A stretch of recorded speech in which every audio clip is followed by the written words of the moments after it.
Hello अस्सलाम वालेकुम। उम्मीद है तमाम लोग खैरियत से होंगे। तो आज फिर मैं इब्ने अरबी की बातें करूँगा। इब्ने अरबी ने कुछ प्रेडिक्शन की थी कि कुछ आने वाले वक्तों में क्या होगा और उसका हल क्या होगा, तो उस बारे में बात करूँगा।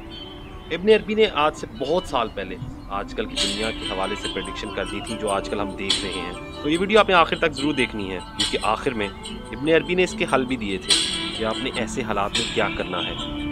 अब जिस शख्स की प्रेडिक्शन सही साबित हो गई हैं, तो यकीनी तौर पर इसने जो हल बताया है वो भी सही साबित होंगे।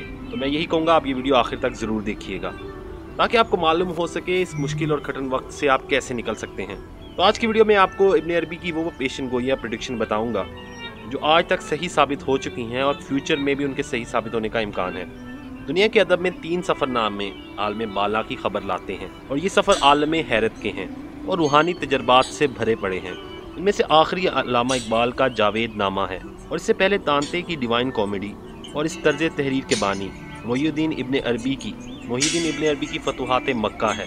इब्ने अरबी दुनिया इस्लाम का वो फर्जंद है जिसे रुकाए शेख अकबर के नाम से जाना जाता है। करतबा जिसकी इल्मी रवायत में यूरोप ने तरक्की मंजिलें शुरू की, इब्ने अरबी उसी सरजमीन करतबा में पैदा हुए। अकलियत, फलसफा और मंतक की गुत्थियों को सुलझाते हुए रूहानी सफ़र के राही बन गए और आपने इसके बाद बगदाद और दमिश्क की खाक छानी। आपकी किताब खुसूसियुल हुक्म वल यकान, अब ये वो किताब है जिन्हें पढ़ने से पहले इसमें तज़किया, ईमान और तक़वा में पुख्तगी की मेराज चाहिए, क्योंकि इसमें कायनात के ऐसे असरार और रमूज़ मौजूद हैं जिन्हें छुपाने में ही सूफिया आफियत समझते हैं कि ऐसा सिर्फ उन आँखों के सामने आश्कार होना चाहिए जो अल्लाह के खौफ से मुद्दतों भीगी रही हों, जिन्हें यकीन की हद तक ईमान की दौलत मुयस्सर हो। मोहिउद्दीन इब्ने अरबी कुरान के अलूम का और तालीमात का इस कदर इल्म रखते थे कि वो इसमें गोताजन रहते और कुरान सुन्नत से आबदार मोती चुन चुन के लोगों को बताते। इब्ने अरबी का एक रिसाला आज के दौर के बारे में पेशगोइयों पर मुश्तमिल है। वो मगरबी दुनिया के नास्ट्रोनोमस से बहुत पहले उन बातों का जिक्र कर चुका है। यह पेशगोइयाँ आज हर बहर सच साबित हुई हैं। यूँ महसूस होता है कि रसूल पाक सल्लल्लाहु अलैहि वसल्लम की उस हदीस के मुताबिक कि मोमिन की फिरासत से डरो कि वो अल्लाह के नूर से देखता रहता है। इब्ने अरबी की जो बातें, मसलन उन्होंने कहा कि अगर तुम मशरिकी हो तो तुम्हारा मगरिबी हिस्सा अच्छा है, और अगर तुम मगरिबी हो तो तुम्हारा मशरिकी सिमत अच्छी है। तुम फाते हो तो ज़िम्मियों और मुफ्तुओं से हालत बदतर है, और महकूम हो तो हाकिम में काबिल रश्क व हसद बना हुआ है। इसका मतलब नहीं समझते। गुरबे क़यामत में ऐसे दिन आएंगे कि मशरिक वाले मगरिब की तारीफ़ करेंगे और इसकी खूबियों पर फरिफ्ता होंगे, और मगरिब वाले मशरिक के महासिन पर शिफ्ता होंगे। दौलतमंद मुफलिसों को बेहतर समझेंगे और मुफलिस दौलतमंदों को हसरत से देखेंगे। गर्व एक दूसरे को देखकर हसद की आग में जलते होंगे।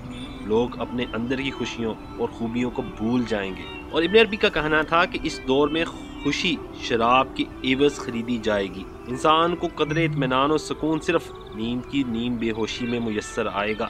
और कहा कि इस ज़माने में औरतें मर्दों के मरातिब अक्ल व हुनर से बढ़ जाएंगी और मर्दों की मर्दानगी फ़कत रस्मी रह जाएगी। इब्ने अरबी का कहना था कि चांदी और सोने की कदर घट जाएगी और लोहे की कदर बढ़ जाएगी। चांदी और सोने की हम शक्ल धातें निकल आएंगी और इनकी अशिया घर घर रिवाज पाएंगी। और कहा कि आखिरत के रास्ते से बेपरवाही होगी और शहरों के रास्ते बहुत खूबसूरत बनाए जाएंगे।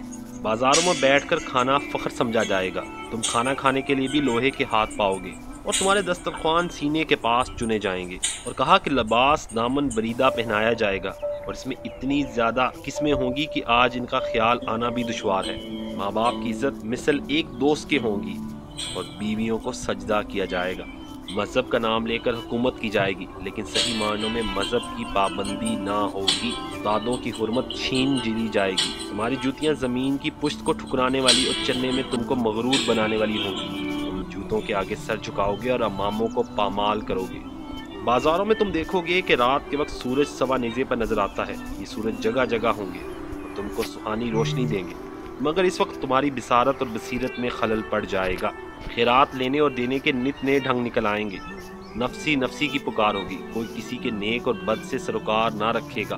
खुदा के नाम के बगैर किताबें लिखी जाएंगी। तुम्हारा लिखना भी लोहे का मोहताज होगा और तुम्हारी किताबें भी लोहे की दस्तकारी से तैयार होंगी। इस ज़माने में आदमी अपने ख्यालात दूसरे मुल्कों और शहरों के बाशिंदों को आन की आन में भेज दिया करेंगे। गरीब और मुफलिस अमीरों की बराबरी चाहेंगे और तुमसे 10 किस्म की ज़कात ली जाएगी। यही वो वक्त होगा जब तलवारें नियामों से तड़प तड़प कर निकलेंगी और आग की बारिश होगी। इस बारिश में आग के भारी भारी ओले होंगे जो आदमियों को दम भर में तबाह व बर्बाद कर देंगे। गौर से सुनो, एक वक्त ऐसा आने वाला है कि लोग अपने बच्चों को अपने हाथों से ज़िबा करेंगे। तुम्हारी औरतें हथियार बांधकर मैदान में जाएंगी। इस दिन के हर बाशिंदे को जंग का बुलावा आएगा। ये जंग दीन और मुल्क के लिए ना होगी बल्कि खुदा का कहर होगा जो बंदों पर नाजिल होगा। इस दिन के खून के कतरे में अदल व इंसाफ की बूंद ना होगी। इस दिन ज़मीन भी तुम्हारी लाशों को अपने अंदर ना आने देगी। वो बड़ा होलनाक ज़माना होगा। तुम अगर इस ज़माने में मौजूद हो तो हर वक्त अल्लाह ताला से तौबा करो। खुदा के हजूर सजदे में गिरकर पनाह मांगो। खुदावन ताला ही तुमको इस तबाही बर्बादी से निजात दे सकता है। खुदा के नेक बंदों को इस वक्त घबराना नहीं चाहिए जो अपने खालिक के हकीकी का दामन थाम लें और इसको आफियत दें। क़यामत से पहले एक ऐसा वक्त आएगा कि अरब कमाइल की तरह जहालत तमाम दुनिया में फैल जाएगी। तेल और खून और कई बिना पर लड़ाइयाँ होंगी। नेक और अक्लमंद चाहेंगे कि ये बेवकूफ़ी की जिद ख़त्म हो जाए। बादशाहों के महल सुरंगों में हो जाएंगे। दौलतमंद के घरों में फाका कशी होने लगेगी। औरतें बच्चों की लाशें जंगलों में सड़ती रहेंगी। इस जंग के बाद कोई शख्स बादशाहों की बात न मानेगा और घर घर अपनी हुकूमत होगी। इब्ने अरबी की नूर बसीरत से लिखी गई इन पेशगोइयों में आम आदमी हैरान रह जाता है।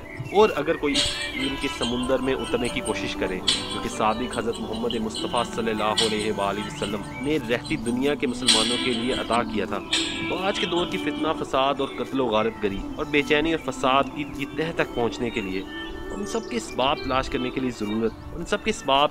की ज़रूरत नहीं रहती। आप सल्लल्लाहु अलैहि वसल्लम ने तो 1400 साल पहले सब कुछ खोल के बता दिया था। फरमाया कि लोगों पर एक ऐसा ज़माना आएगा जिसमें आदमी को मजबूर किया जाएगा या तो वो अहमक यानी पुराने ख्यालात का मालिक कहलाए या बदकारी को अख्तियार कर ले। और जो शख्स ये ज़माना पाए उसे चाहिए कि बदकारी को अख्तियार करने की बजाय अहमक कहलाना पसंद फरमाए। और फिर फरमाया तुम्हें इस तरह छांट दिया जाएगा जिस तरह अच्छी खजूरें जर्दी खजूरों से छांट दी जाती हैं। तुम में से अच्छे लोग उठते चले जाएंगे और बदतरीन लोग बाकी रहते चले जाएंगे। ये इब्ने माजा से है। और एक जगह फरमाया कि लोगों पे एक ऐसा ज़माना आएगा कि दीन पर साबित कदम रहने की मिसाल ऐसे होगी कि कोई शख्स आग के अंगारों में से मुट्ठी भरे। ये तिरमिज़ी शरीफ में से है। निजात का रास्ता वही है जो मेरे आका हज़रत मोहम्मद मुस्तफ़ा सल्लल्लाहु अलैहि वसल्लम ने बताया और इब्ने अरबी ने इसको नकल किया। और कोई राह निजात नहीं है। और अगर तुम इस ज़माने में मौजूद हो तो अल्लाह ताला से तौबा करो। खुदा के हजूर सजदे में गिरकर पनाह मांगो और खुदा ही इस तबाही और बर्बादी से निजात दिला सकता है। तो ये थी आज की वीडियो जिसमें हमने इब्ने अरबी की वो प्रेडिक्शन के बारे में बात। अगर आपको वीडियो अच्छी लगी तो मुझे ज़रूर बताइएगा। अल्लाह हाफ़िज़।